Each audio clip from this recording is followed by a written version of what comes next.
Hi programmers, let us code a simple tic-tac-toe game in Python with the last minute professor. To track the status of the 3 by 3 board, let us make use of a nested list. Let the user symbol be X and computer symbol be O. The user and computer take turns alternatively. Display the board after every move. The first to complete an entire row or column or diagonal must be declared as winner.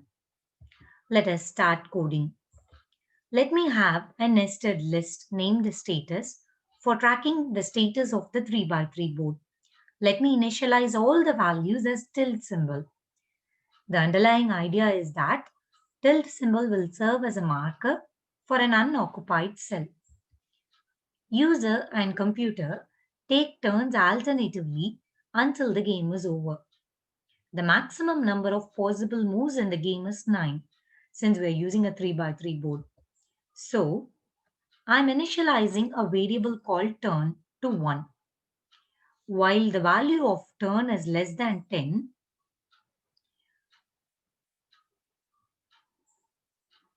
I'm going to make odd turns as users' turns and even turns as computers' turns.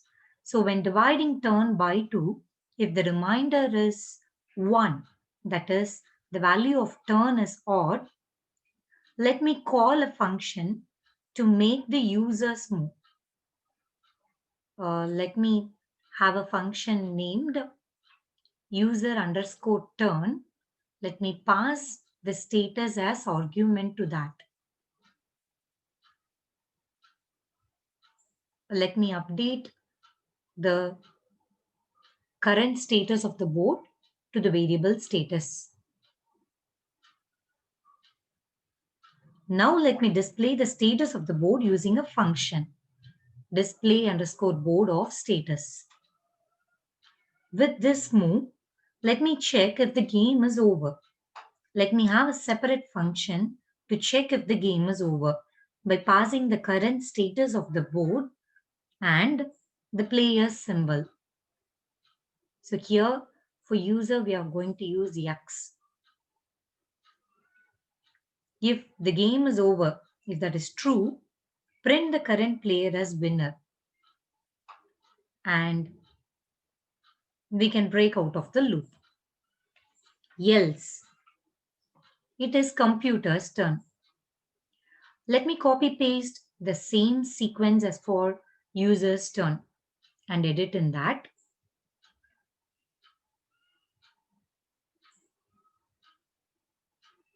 Instead of user's turn, let me have a function called computer turn. For checking if the game is over, I must pass O symbol. With this move, if the game is over, the winner is computer. Now, if any turn is over but the game is not over, increment turn by 1 and execute the loop. Well, there is a case when all 9 turns are over without any winner. In that case, declare that the game is draw by an else for the while loop.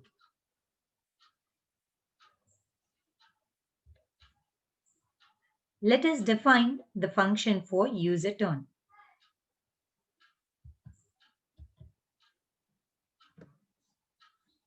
Let me name the function as user underscore turn that takes status as argument and returns the updated status of the board. Now, we need to get the row number and the column number from the user. The acceptable values are 0, 1 and 2 since we have a 3 by 3 board.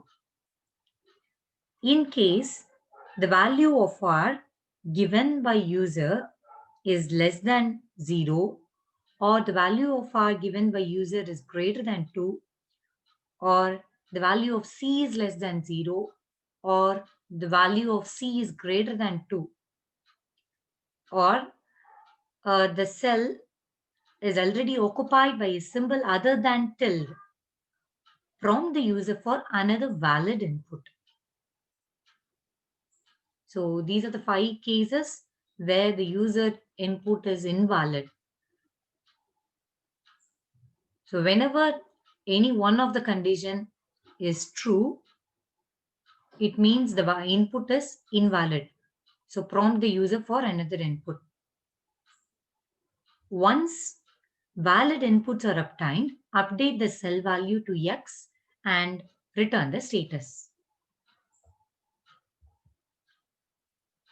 Now, for computer's turn, let me copy paste the code that we did for user turn.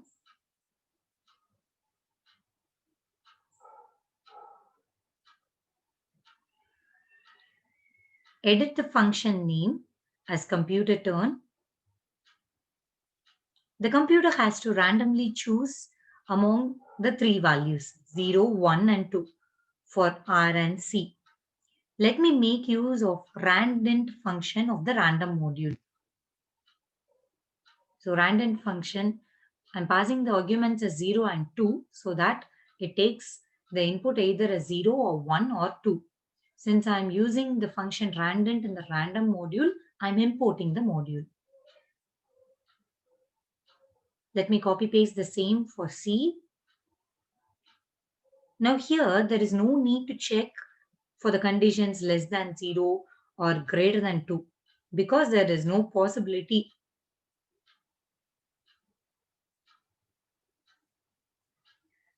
But there is a possibility that the randomly selected values of R and C is already an occupied value. That is either the user or computer has already marked the cell. So in that case, we need to again randomly select one value. Repeat the random selection while the cell value is not tilde. Once a valid choice is selected, mark the cell value with O symbol and return the updated list.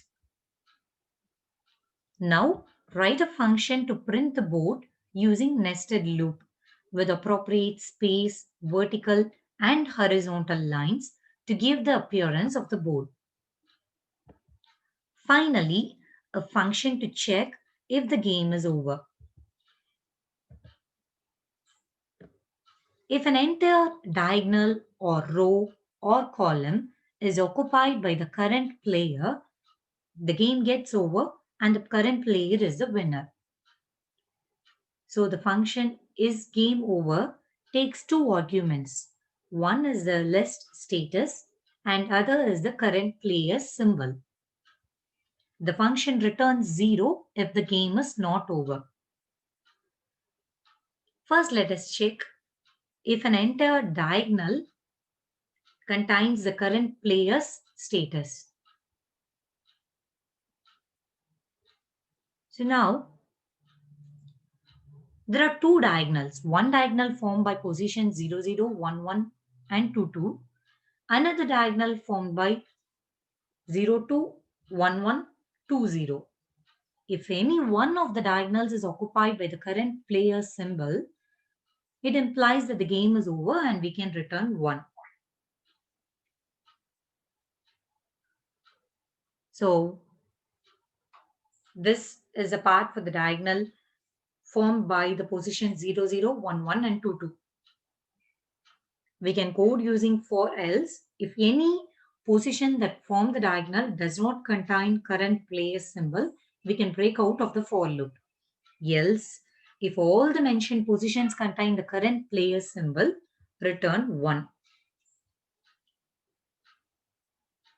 The other diagonal is formed by the positions 0, 2, 1, 1 and 2, 0. Similarly, we can write the for else part.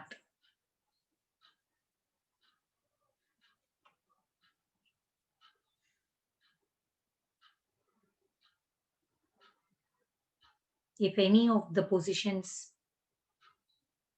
does not contain the current player's symbol, then break.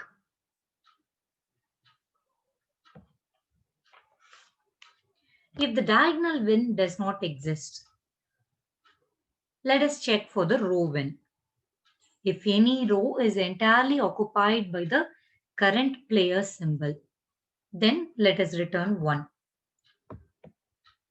One row possibility is formed by the position 0, 0, 0, 1, 0, 2. Another is formed by the positions 1, 0, 1, 1, 1, 2. Another is formed by the positions 2, 0, 2, 1, 2, 2. So for this, let us write the nested loop. If any of these rows are completely occupied by the current player's symbol, then the game is over.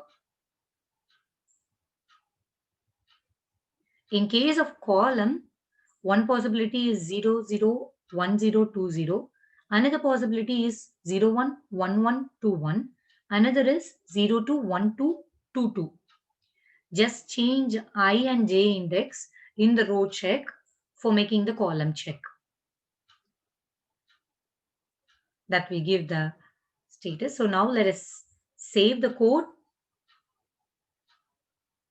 So with this, we can check actually whether the game is over or not. I'm saving the code as tic-tac-toe game. Okay. Now it's time to play.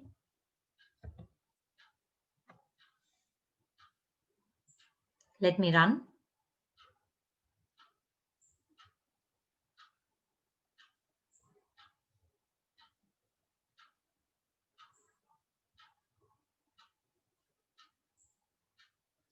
We need to enter the row number and column number. So X is my turn. O is the computer's turn. Again, it is prompting for my turn. In case I'm giving an input that is already occupied by X or O. Say for example, second row, 0th column is already occupied by O. So in that case, it will prompt me for another row and column values. That's it. Keep playing. Find the full code in GitHub. I've added the link in the description box. To encourage and support this work, do like, share, and subscribe. Thank you for watching.